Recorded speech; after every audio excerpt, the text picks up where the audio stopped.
The Pan-Caribbean Partnership Against HIV and AIDS, PANCAP, collaborated with the Integral Orientation and Research Center, COIN, to facilitate a learning exchange focused on pre-exposure prophylaxis, PrEP, and successful HIV testing strategies for key populations to access prevention and treatment. Here's what participants had to say about their experience. Well, this learning journey has been quite an experience. I think the most important thing and take-home message is that it shows you that public and private partnership works. It works real well. I think as we visit each organization and we hear the type of relationship they have, working relationship, you realize it's doable, because at home, sometimes you have our CSOs that are demanding so much from you and you just don't kind of get the picture. But here you got the picture, you realize what is needed, what you need to do as a National AIDS Program Manager to get everyone to the table and to get us working together to do an effective HIV and AIDS response. With all honesty, I think this journey has been an interesting one so far, very informative. I must say I've been quite surprised at what has been done in the Dominican Republic in comparison to the OECS Islands. But there are a few snippets of information that I've taken into consideration. I think I saw something written on a wall while driving through the city that says there is no cure for medicine who does not have care. I think it basically says that, and it really means that as we are moving forward in the Caribbean as it relates to PrEP and our HIV response, if you can prevent someone from getting the disease, it's already a way of getting them cured. I think this is an excellent initiative. It's a really good investment because the networking that's involved in the sessions where we talk about the sex workers moving from island to island, know that we have said that we will keep in touch with each other, so we will know who is moving from island to island, make sure they stay on their meds, make sure they have the stuff that they need, who needs condoms and so forth, the education, just to keep them informed and in the loop. So I think that's a really good initiative. At this point, actually from the 4th day, I've picked up a lot. Most importantly, I've picked up a lot of tips, pointers, helpful measures that I can take back with regards to our key populations in terms of our MSMs, and most importantly, what I consider to be valuable here is the implementation of PrEP. My country has looked into it, and based on recent discussions, Cabinet has agreed. So it's a decision that not just government but CSOs have also accepted and is willing to move forward with.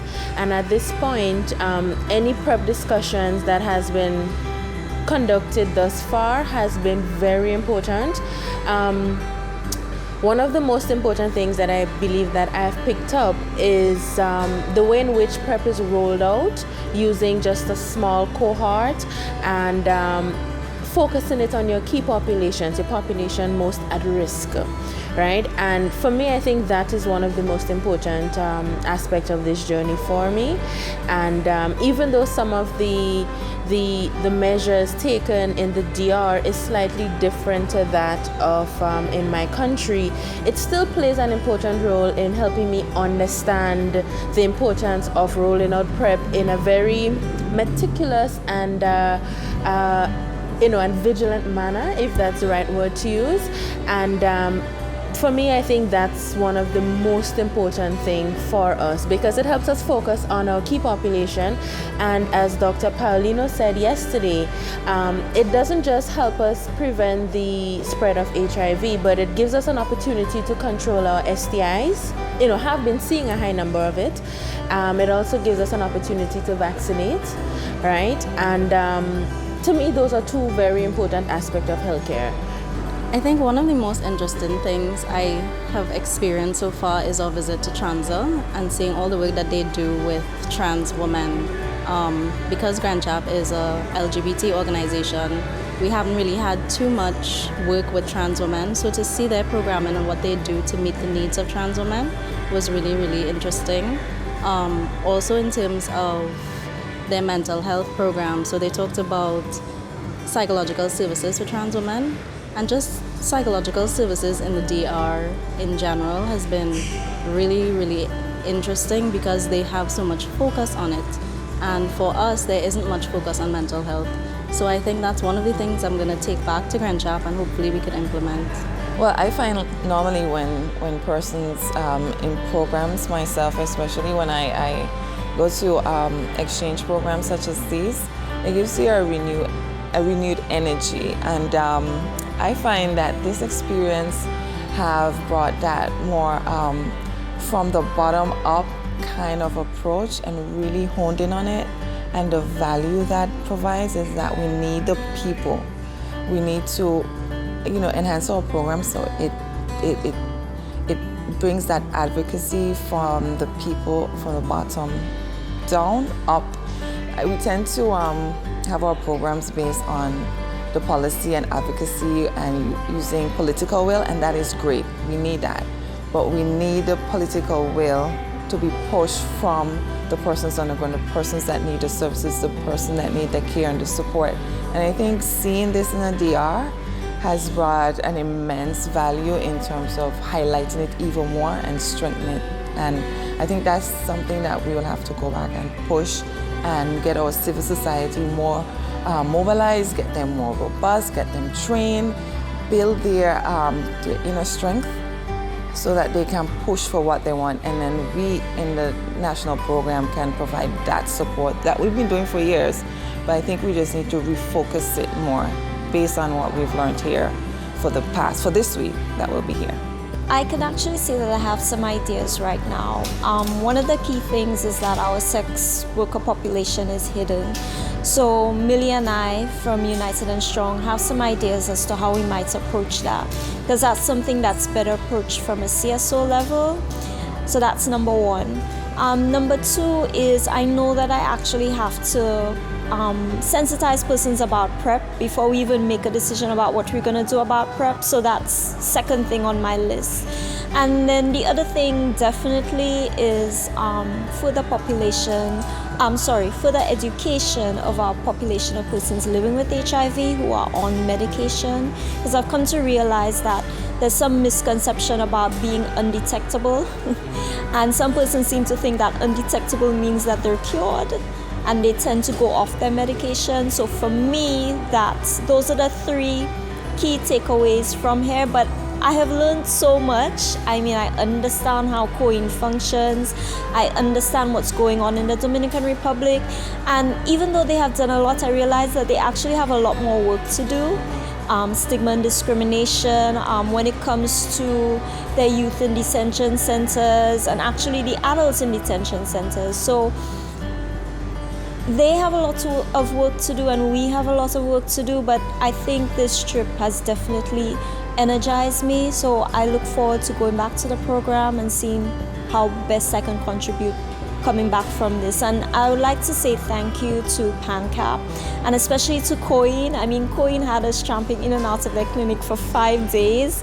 They put up with us. So thank you to Santo Rosario and especially to Vanessa as well. The South to South exchange hosted by PANCAP has brought a lot of value to not only St. Lucia and United and Strong and the Ministry of Health and Wellness, but also the wider Caribbean.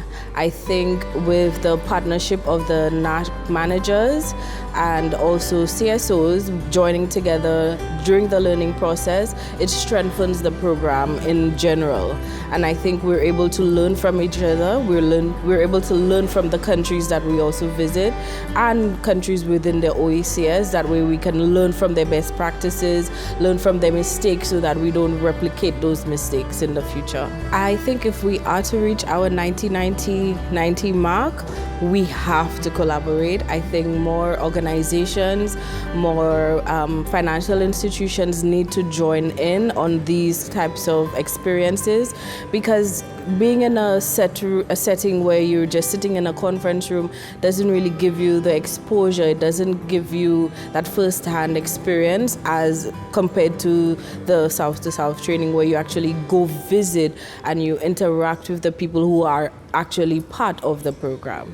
I am very impressed with the model that is being displayed here in the Dominican Republic.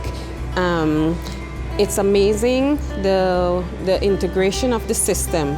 I find it very interesting to see how the CSOs are integrated along with the government system, and I think that has been one of the best things that has contributed towards their success. And I think that's a very valuable lesson that we can take back home and apply to our system. I'm going to take the information that was passed on to transition it to the communities by which I'm working with, disseminating the information properly and wisely in terms of giving people correct information. If it be to referral services or whatever help or support can be gained from it, I'll do so. For more, visit our website or like us on Facebook, Twitter, and Instagram. Subscribe to the PANCAP YouTube channel and click the notification bell for new video alerts.